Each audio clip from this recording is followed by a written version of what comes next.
Welcome to another episode of Unleashed Learning TV and Unleashed Learning Radio for our podcast listeners.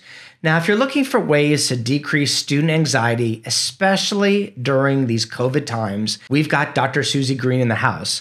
Now, Dr. Suzy Green is a clinical and coaching psychologist and founder and CEO of the Positivity Institute. She's the author of The Positivity Prescription and is a leader in the fields of positive psychology and positive education here in Australia. We hope you not only watch this episode, but you might consider sharing it with every educator you know who's looking for ways to decrease student anxiety during these unprecedented times. Okay, welcome, Suzy. Lovely to be here, William. Thanks for being here. So what we were talking about earlier is over the break, I personally spoke to lots of educators between early childhood through university, and the universal kind of conversation is about anxiety. Absolutely. And not only probably their anxiety, but their learners and their students. And so what they're wondering about is during this COVID lockdown or the lockdown that's hanging or post-COVID, thinking about what our teaching will be like, they're looking at ways to decrease student anxiety during this time. So can we start with some definition? Like give us a working definition of what anxiety is. Yeah, absolutely. And the term anxiety has really made its way out into our everyday language usage, if you like.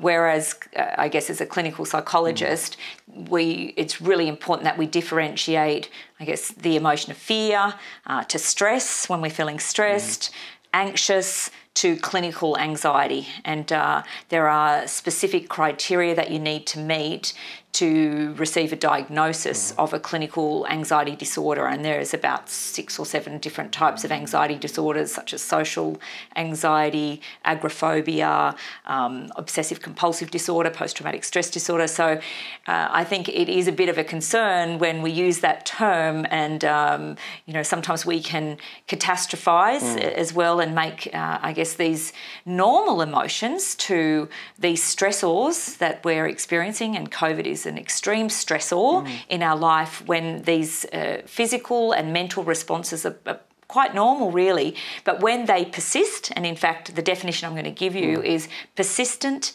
intense and excessive worry about everyday situations.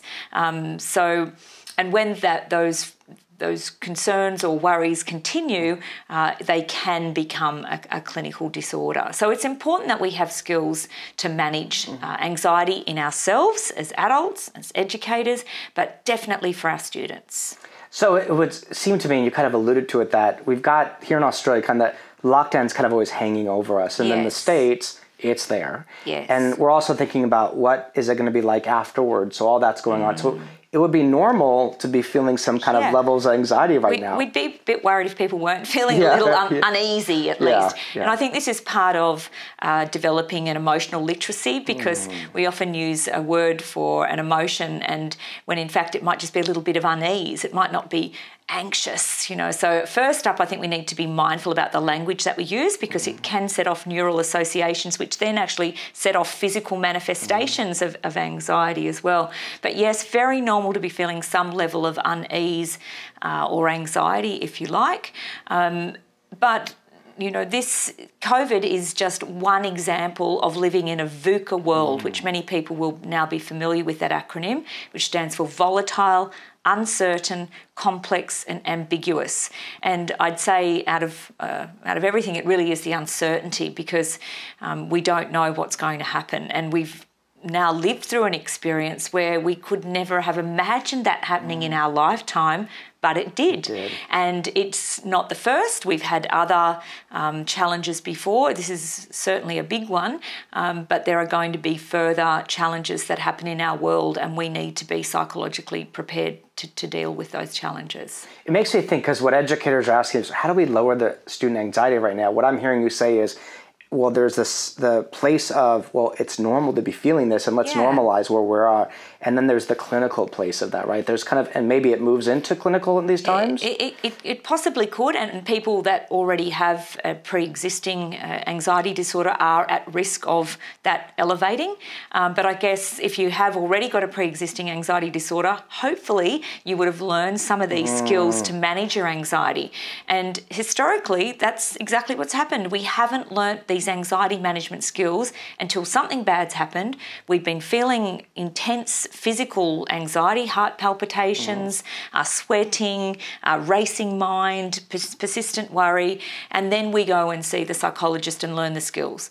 Whereas the types of programs that we're involved with now from a wellbeing perspective are really teaching these skills proactively so that all staff and all students have these skills prior to the curveballs coming. So that's our ideal. Yeah. We're a long way from that happening yet, William, but I do feel hopeful because it is starting to happen. Starting to happen. Yeah. Well, I want to ask you, we interviewed Nick Newling for Unleashed Learning TV. Nick. Yeah. Love Nick, and he talked about he was really experiencing during school mental health challenges. Yes. But he said he was so high performing that educators who really cared about him didn't know what was happening. No. So I'm wondering if you could help us in this world we're living in. Yes. Are there things we would notice about our learners that would help us even know if they're dealing with anxiety? Yeah, there's a range of, I guess, manifestations of anxiety. Nick's a great example of someone that has driven his anxiety into a performance. And I know myself, I've been driven by anxiety most of my life, I would say, out of fear of failure, or perfectionism can drive that as well. And it can be very hard to detect. And of course, if the educators are going, well, they're reaching their academic They're doing goals. great, look at this. But similarly in the corporate setting, and I do a lot of work both in the corporate and the school setting, we're now talking about, particularly from a coaching perspective, so as you know, I've got a history in using coaching for senior high school students, for teachers, for leaders. When I first started coaching, it was all about performance. But often we would see performance to the detriment of well-being or even to people's mental health. We now have what we call third-generation coaching, which is how do we help bring out the best in people that simultaneously supports performance and well-being, so that performance is supporting well-being, not undermining well-being. So I think that's an important conversation from a performance perspective. But there might be other students where it's really visibly obvious, where they're physically could be shaking, sweating. If they're in a class and you really give them a stretch assignment, you might actually see that. Speaking up, sometimes being able to verbalise around a topic that they might feel that they don't have enough knowledge of. The class clown. I know that's where that comes from sometimes, of that space. Exactly. Yeah. So there are many different manifestations of it, and without cutting into too much of our time now, because I know we want to keep talking about other aspects of anxiety, I would highly recommend that you engage your school counsellor to give a basic introduction to what are the signs and symptoms of anxiety, when does it become an anxiety disorder, and what are some of the evidence-based strategies that we can proactively teach our staff and our students to manage anxiety. And most of the times they're grateful to come help. I mean, when we used to ask our school counselors where I taught high school, they were grateful to come in. I'll come in any time to talk. Absolutely. Unfortunately, as you would know, William, often their time's consumed with treating, which is not the ideal.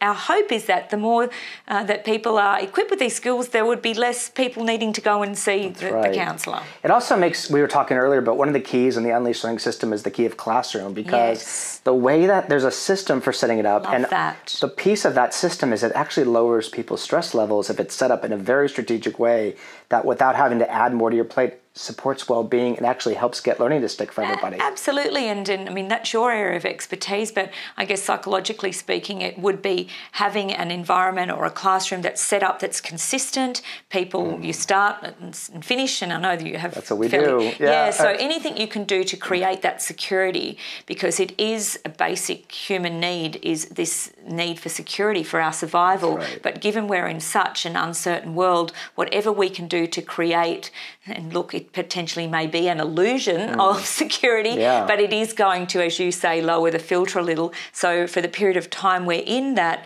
safe setting, we can actually learn. Well, Margaret Wheatley, we interviewed recently, and she talks about creating islands of sanity. And the classroom, to me, can create islands of sanity. It's one of the reasons also we push schools to make sure that every teacher has his or her own classroom, because they need to set up in very strategic ways. That's very smart. I'd love to see that happen here in Australia. It's really important. So let me ask, one of the things that's happening is, like we said, this lockdown in Australia is always looming. Yes. And then in the States, it's happening right now. So my question is, are there things that we can be doing, and you've alluded to them right now, that can decrease student anxiety and kind of be embedded in what we're doing. We talk about the classroom as one of those things. But give us some things we could just embed in what we're already doing, so it's not like one more thing I got to do. Absolutely. So, we've known for a while, but the research is really compelling now around this social and emotional contagion effect. So if you're feeling anxious as an educator, your students are going to catch that anxiety. Yeah. And particularly if you have an anxious student that comes to you, could be in the corridor, if that sets off your anxiety, it's going to potentially spiral with that student. So again, any investment in learning those skills for yourself, bring down your own fight or flight mechanism. I usually say it's meant to idle like a car. Our fight or flight is there for our survival, so that if anything was going to occur that was dangerous, we could act. But really, it needs to idle like a car. But for many people, their fight or flight mechanism is here. And so it's just like one thing happens that doesn't go the way it should, or one word is said and people just react. They fly off the handle. So again, investing in your well-being is going to make a big difference, particularly those anxiety management skills. Also, I guess, having discussions with the students around the VUCA world that we're living in, and that that is going to be the new normal, is uncertainty in our world. So, but even with uncertainty, it doesn't mean we can't plan. It doesn't mean we can't have goals, but we've got to learn to hold them a lot more lightly, and we've got to learn to create what we would call multiple pathways to our goals. And this is really important, particularly for senior high school students that might have their hearts set on one pathway or one course. So teachers, again, working with the students very much in a coaching approach to help them see that there are always options. And if this one gets blocked, what else can I do? What else can I do? And really drawing on their strengths and their mindsets around overcoming challenges and obstacles. That's fantastic. When I taught the university level, I taught literacy courses, and I used to, if they're learning about reading and they're learning about reading acquisition, we had to read something, it would be reading about well-being, about people who fell down and got back up. It would be, so it wasn't, we just wove it into, if we're going to decode text, let's decode text that had to do with well-being and just weave it right into what we were doing and just create hope and opportunity and some positivity in the class through the stuff we're reading. So that was the ways we always did it. You were on it. Fantastic. Okay, so we're just about out of time, and what we'd like to do is ask everyone a question. So our question for you is this. Suzy shared a lot of stuff about ways to decrease student anxiety. So we would like to know, what is one action you're thinking about maybe leaning into, or maybe there's an action you're already doing that is helping to decrease student anxiety during this crazy world we're living in right now. So some of the best conversations take place after the episode, so jump over there. And your suggestions or ideas might be supporting educators all around the world, so help us do that. Suzy, thank you so much for the work you do for this planet. Thank you so much for the work you do and for the work that all of those amazing educators do. That's right. We are cheering you on. We'll see you next time on Unleashed Learning TV. We'll see you soon. Bye. Bye. If you're a principal, network, or district leader, or you're a leader in the state who's committed to helping all new teachers succeed, the New Teacher Companion is for you. My name is Dr. William DeJean. I'm the founder of Unleashed Learning. And for over 15 years, I've been working with new teachers and have seen firsthand the gifts that new teachers bring to our profession, but also the challenges that they face. And what I've seen is with the right system in place, not only will new teachers streamline their teaching and learning success, but their stress levels will drop. Now, the New Teacher Companion is that teaching and learning system that takes the guesswork out of new teacher success. Now, the program contains 26 videos where I show new teachers the step-by-step process for putting this system into place and provides them with action sheets so new teachers can turn their insight into action. In addition, if there are mentors working with the new teachers that you support, we provide those mentors with meetings so they can use this program as an additional way to support their new teachers' success. So if your state or district or school or network is interested in bringing the New Teacher Companion to you, jump over to our website at unleash-learning.com, and my team and I will show you how to get started.